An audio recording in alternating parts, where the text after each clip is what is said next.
News out of Los Angeles, Southern Cal quarterback JT Daniels enters his name into the transfer portal. And it got the attention of a lot of people, most notably anyone who needs or thinks they need a quarterback out there.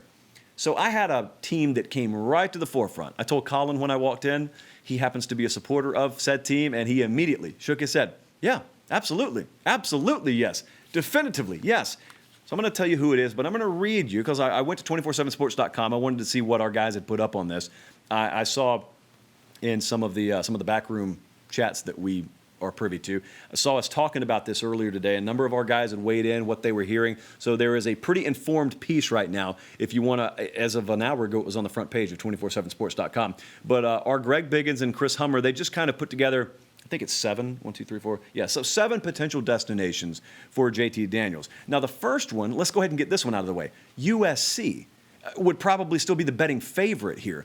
There is some thinking out there that maybe he puts his name in the transfer portal to explore all options. Clay Helton, head coach at USC, put out a statement today saying we're working hand in hand with him. We're going to help him explore all options. We'll see what's best for him. But I mean, if you're a betting man or woman, there's a pretty darn good chance he just ends up right back at Southern California. And what the thinking here is he's talented enough if he's healthy, and there are differing reports as to whether he's healthy right now. But if he wins the starting job out there, he's a guy who has the raw talent to be talking NFL draft this time next year. But he still has 2 years to play. What he could do is stay at Southern Cal, graduate, and then surely be eligible to go anywhere after the season or maybe after he graduates. Now, we also have another piece of NCAA legislation that's winding its way through NCAA court, if you will, which is eventually going to come to a vote, and it's going to be in the near future, and that is whether you're going to be able to transfer one time without penalty.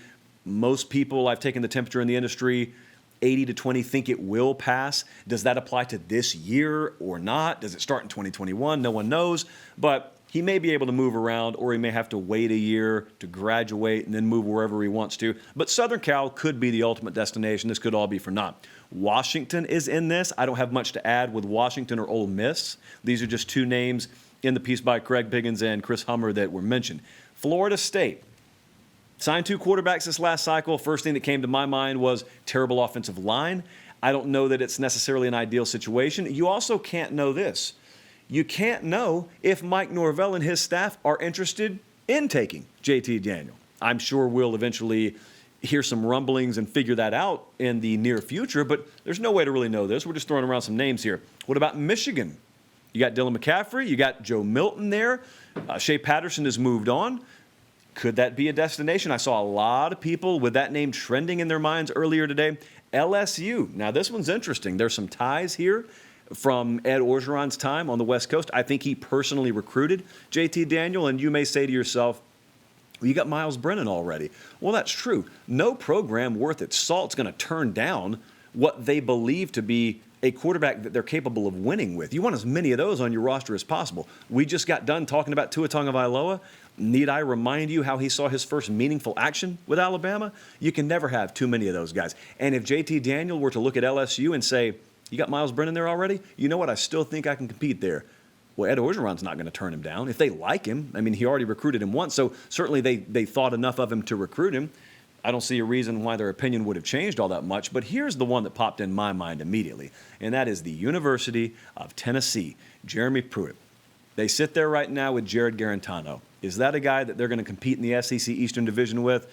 My short opinion is no. Is Brian Maurer that guy? My short opinion would be no. Harrison Bailey, I believe the moment he stepped on campus was their most talented option, but he is still a true freshman who does not have the benefit of spring, who does not have the benefit of a normal summer workout program. No one knows what we have with him, but it wouldn't hurt to kick the tires on JT Daniels. Now, to this point, again, this just happened a little while ago. I don't really know any more than you do on this. I saw some people who think maybe it's this team, maybe it's that team. Not enough for me to run with here. Just my personal thought here immediately was Tennessee. Let's see how this pans out. Could be something to it, could be nothing to it.